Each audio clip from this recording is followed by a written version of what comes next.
Trigonometric identities या इनको बोलते हैं trigonometric formulas. So you may recall that an equation is called an identity when it is true for all values of variables involved. Means जब भी हम identity बोलें या फॉर्मूला, ये हमने प्रीवियस क्लास में पढ़ा ही था कि वो भी जो भी वेरिएबल्स हैं, जितने भी हम वेरिएबल्स होंगे उसके अंदर, उस फार्मूला के अंदर, वो डिफरेंट वैल्यूज़ जो भी हमारे रेंज दी होगी उन वैल्यूज़ के लिए वो फार्मूला ट्रू होगा. मीन्स यूनिवर्सल ट्रुथ हो जाएगा एक तरह से. वो थ्योरम नहीं है but it is true for all valuables. All values of the variable समझने के लिए, या हम इसको ऐसे बोल सकते हैं. सिमिलरली ट्रिग्नोमेट्री के अंदर an equation involving trigonometric ratios of an angle is called a trigonometric identity if it is true for all values of angle involved. अब ट्रिग्नोमेट्री में एंगल ही होते हैं, एंगल की बात कर रहे होते हैं, तो सब एंगल के लिए 0 से लेकर 90 डिग्री तक, या 0 से लेकर 360 डिग्री, इससे ज़्यादा तो एंगल होगा नहीं.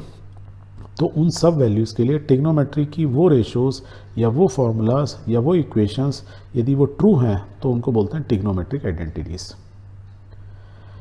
Let's take an example. So in triangle ABC where B is a right angle triangle, तो make it, तो स्टैंडर्ड, तो ABC हमारा एक राइट एंगल ट्राइंगल है, एंगल B इज़ 90 डिग्री है. एंगल A की यदि हम बात कर रहे हैं तो उसका परपेंडिकुलर उसके ऑपोजिट होगा और उसके जो एडजेसेंट साइड होगी उसका बेस. ये बेसिक चीज़ हमें याद ही है. यदि ये याद है तो दूसरा हमको ये भी मालूम है पाइथागोरस थ्योरम कि हाइपोटेन्यूज का स्क्वायर जो होता है सम ऑफ अपोजिट साइड्स के स्क्वायर के बराबर होता है, या सम ऑफ अपोजिट साइड का स्क्वायर जो होता है इज इक्वल टू हाइपोटेन्यूज के स्क्वायर के बराबर होता है. This is our first equation from the Pythagoras. And यदि मैं इस इक्वेशन को डिवाइड कर दूं किससे, AC से, AC स्क्वायर से, इस पूरी इक्वेशन को let's divide it. AB square divide by AC square. Similarly BC square को भी डिवाइड कर दिया AC स्क्वायर से, और AC स्क्वायर को भी AC स्क्वायर से. तो लिख सकते हैं ऐसे इक्वेशन 1 को, कोई इशू नहीं. Very good. अब देखो इसको आप सॉल्व करोगे तो क्या हो गया, AB अपॉन AC का होल स्क्वायर लिखने में कोई प्रॉब्लम नहीं ना. सेम वे में BC अपॉन AC का होल स्क्वायर लिख सकते हैं, और ये AC square AC square cut गया 1, राइट. अब AB अपॉन AC यदि आप इस ट्राइंगल में देखेंगे, ABC जो ट्राइंगल है, AB क्या है, देखो AB है, डिवाइड बाई AC ये क्या है, बेस अपॉन हाइपोटेन्यूज, और बेस अपॉन हाइपोटेन्यूज क्या होता है, cos theta, right, cos of angle A. Similarly BC क्या है, परपेंडिकुलर अपॉन हाइपोटेन्यूज, तो साइन ऑफ एंगल ए या साइन थीटा. तो I can write in place of this cos A का whole square plus sine A का square equal to 1.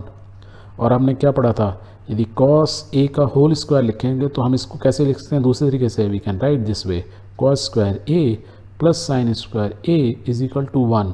तो this is a universal truth for all values of A. A की कोई भी value हो, 0 से घुमाया पूरा 360 डिग्री घूम गए, कोई भी वैल्यू रखूँगा. एंड हमने प्रूव भी किया था कुछ एग्जाम्पल लेके, है ना. तो आप देखेंगे इररेस्पेक्टिव ऑफ द वैल्यूज़, मान लो यहाँ कॉस 5 डिग्री रखते हैं तो cos square 5 degree plus sine square 5 degree is equal to 1, या मैं लिखूँ cos square 90 plus sine square 90 is equal to 1, या cos square 125 plus sine square 125 is equal to 1. तो आप निकालोगे तो you will find for all values of A is a variable, angle is a variable, and it is true for all value. Because it is true तो it is a trigonometric identity या एक formula. ये एक बहुत famous formula है जो आपको याद रखना है. Trigonometric cos square A plus sine square A is equal to 1, ठीक है. And it is true for all values of A such that A is greater than equal to 0 less than equal to 90.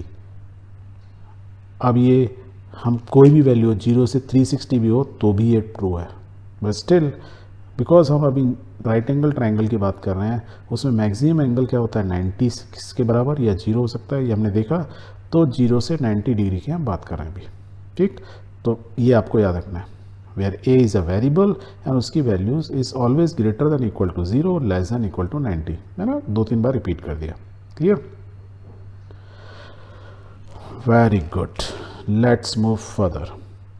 अब same way में जो हमारा ये equation थी, यदि मैं ए बी स्क्वायर से डिवाइड कर दूँ तो ए बी स्क्वायर से सकते हैं. अब नाव कट हो गया, देखो ये 1 हो गया, तो इसको लिख सकते हैं ऐसे. अब देखो BC upon AB, B C upon A B क्या था, साइन है, और ए सी अपॉन ए सी ये है, ए बी है, मीन्स हाइपोटेन्यूज अपन perpendicular, perpendicular upon hypotenuse means ये उल्टा हो गया 1 अपॉन साइन थीटा। तो देखो इसको कैसे रखते हैं, 1 plus ten A B C upon A B C means perpendicular upon A B base that is 10 A, ये हो गया सेक ए क्यों बोला, ए सी अपॉन ए सी क्या है, hypotenuse upon A B is base upon hypotenuse cos theta होता है, उसका ऑपोजिट क्या होता है, सेक है, तो लिख सकते हैं। तो फॉर्मूला इसको और रिफाइन करेंगे तो it will become what, 1 plus tan square A is equal to sec square A. So this is also a very important identity which is true for all values of A greater than 0 and less than equal to 90 degree. तो 1 plus tan square A is equal to sec square A, या normally हम theta form में याद रखते हैं इसको। और same way में यदि आप निकालोगे तो यू विल आल्सो फाइंड कि 1 plus cot square A is equal to cosec A. So these are the few important identities which you